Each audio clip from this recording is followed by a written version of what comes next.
If it is found that survivors were actually killed while clinging onto that boat, should Secretary Hegseth, Admiral Bradley, or others be punished?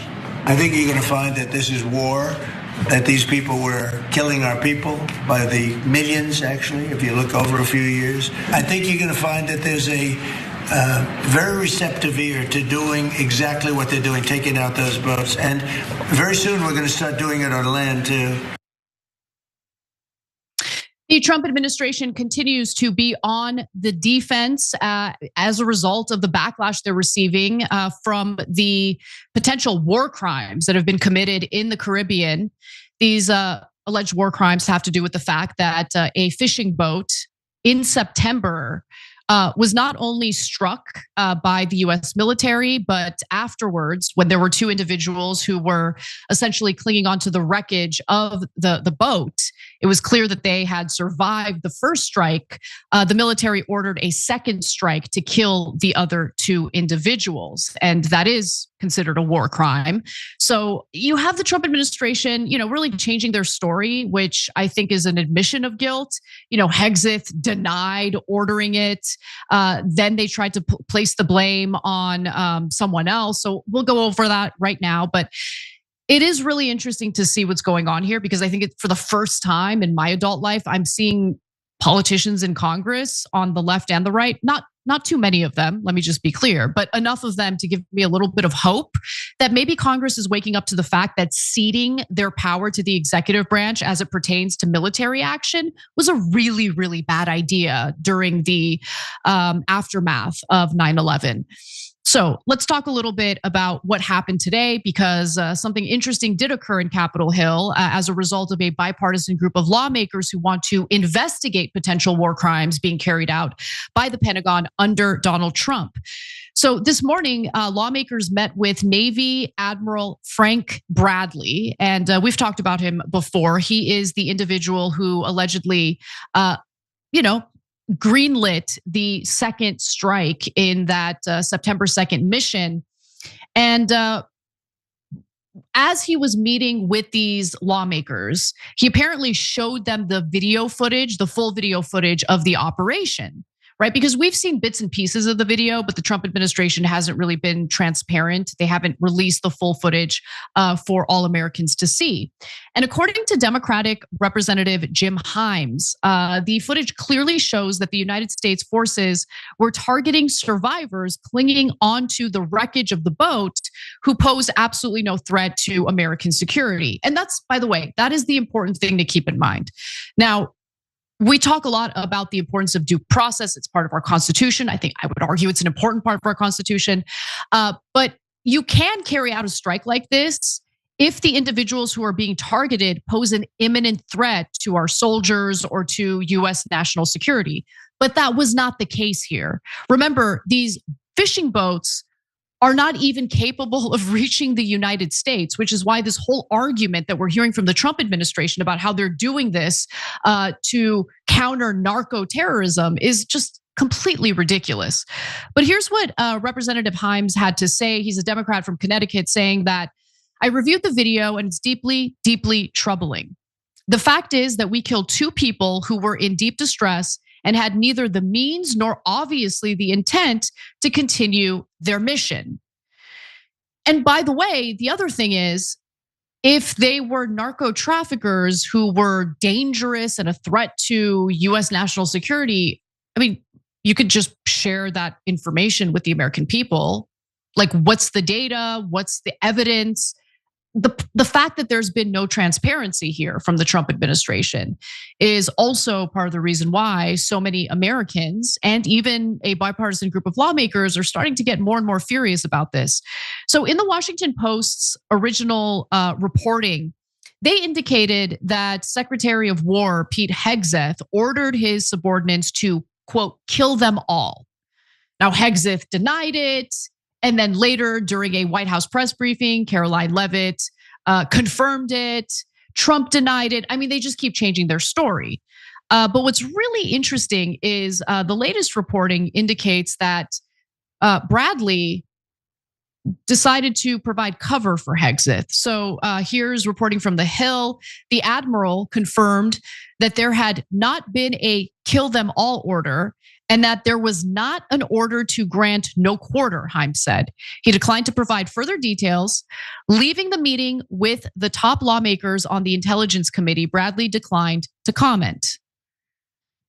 I don't believe him. I think that Hegseth did say kill them all. And the reason why I say that is because, first of all, I mean, there's the changing stories that we've been hearing from various members of the Trump administration. Why do they keep changing their story? It looks like they're trying to cover something up. But I also think it's important to look at Pete Hegseth as a whole. And what I mean by that is, I don't know about you guys, I can't stop thinking about that email his mother wrote about him, the allegations made against Pete Hegseth by his ex-wife, allegations that he was abusive, that he was belligerent, that he had substance abuse issues, was an alcoholic. The actions that we're seeing in the Caribbean right now seem to line up with the type of temperament that we suspected that Pete Hegseth has. Now, this is an admiral claiming that there was no order. Again, I don't believe him, but he's an admiral. He's been in the military, for a while, and we've never heard anything bad about this guy. We've never heard anything about him carrying out war crimes. I mean, maybe he has, and we just don't know about it. But I don't believe for a second that this admiral is going to carry out a double tap that he very likely knows is a war crime unless the Secretary of War ordered it to happen. Now, I'm speculating here. Actually, our producer Alyssa is speculating, but I actually think this is great speculation. It lines up with what I would think. Now, why would he lie? Why would the admiral lie? You know what TYT's always been about? Taking on the corrupt, greedy establishment. For us, it's the corporate media. We've been fighting that fight for over 20 years. For the cell phone industry, it's the same story. A handful of massive corporations ripping you off. That's why we're partnering with Noble Mobile. They're the only wireless company with the same mission as ours, to fight back. Their No Bull plan offers unlimited data for just $50 a month. But here's the best part. For any data you don't use, you get cash back. Real money you can spend however you want. Stop letting your unused data pad the pockets of billionaires. With Noble, you take control over your data. And by switching to Noble, you're directly supporting TYT in our mission of bringing you honest, independent news. So give Noble a try and make the switch today.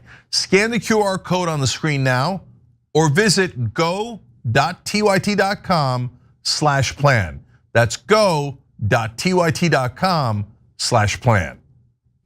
So he might want to provide cover for Hegseth, sure, but maybe he has some sort of promise from the Trump administration that he won't get fired if he comes out and says that Hegseth didn't do anything wrong. He didn't order a double tap. Who knows? He could also be lying just to protect Hegseth and avoid the same fate as, well, someone who was pushed into early retirement, and that was Admiral Alvin Halsey. Let's talk about Admiral Alvin Halsey. Because back in October, Pete Hegseth unexpectedly announced that Alvin Halsey was retiring. Now, Halsey was the head of US military operations in the Caribbean, but now he's retiring less than a year into his tenure. So I'm sorry, Hegseth announced in October that he would be joining the Defense Department. But again, I mean, less than a year into his tenure, he's gone. And the move shocked several experts and lawmakers, mainly because of the fact that, during his confirmation hearing, he made it abundantly clear that his area of expertise was countering drug trafficking.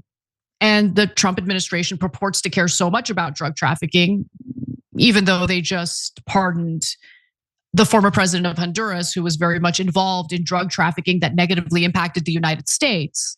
That just happened, by the way. But Halsey said some interesting things during his confirmation hearing. So here's one statement.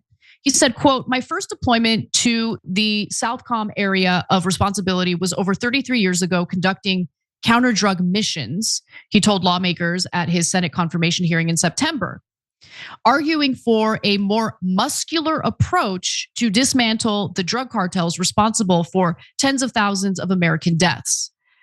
So Representative Adam Smith, who is the top Democrat in the House Armed Services Committee, stated, once it was announced that he would be retiring, never before in my over 20 years on the committee can I recall seeing a combatant commander leave their post this early and amid such turmoil. So what happened here? Well, the latest reporting from the Wall Street Journal indicates that he was effectively pushed out by Pete Hegseth. It began days after President Trump's inauguration in January and intensified months later when Halsey had initial concerns about the legality of lethal strikes on alleged drug boats in the Caribbean, according to former officials aware of the discussions. So Hegseth really did make it known that made it known to Halsey that he just absolutely would not tolerate any questions or anyone within the Pentagon questioning his orders. That's another reason why I don't really believe that Admiral Bradley is telling the truth when it comes to the orders that Hegseth has been giving. But moving on. So Hegseth apparently told him after Halsey was confirmed, you're either on the team or you're not. When you get an order, you move out fast and don't ask any questions. This is not funny. This is scary stuff, right? Because we're literally talking about killing people in the Caribbean, just targeting fishing boats. I think Hegseth is completely unhinged. I don't think he's well. And I worry about, first of all, killing innocent people. I'm not convinced that we're actually targeting and striking people who are a danger to this country, number one. But I'm also worried about backlash. I'm worried about blowback. The way we're behaving internationally right now is really not the way you make friends. So, and he asked questions and objected to Hegseth's orders. So late in the summer, as the military began striking alleged drug boats, Halsey was initially concerned about murky legal authority for the boat strike campaign. And that's according to former officials. With other military units under separate chains of command also involved, including elite special operations units, Halsey objected that parts of the operations fell outside his direct control, they said. So even before the strikes began, Hegseth had allegedly lost confidence in Halsey and basically was actively looking to replace him. But here you have an admiral who has principles, knows what the international laws are, the laws pertaining to war crimes, and he decided to go the moral route. And it's pretty devastating that the person who is really the head of the Pentagon, our so-called Secretary of War, is just an unhinged lunatic who also fails to take responsibility for his own actions. It's not really the mark of a leader. It's the mark of a loser who is risking all of us to carry out his G.I. Joe fantasies. That's where we are right now. Every time you ring the bell below, an angel gets his wings. Totally not true, but it does keep you updated on our live shows.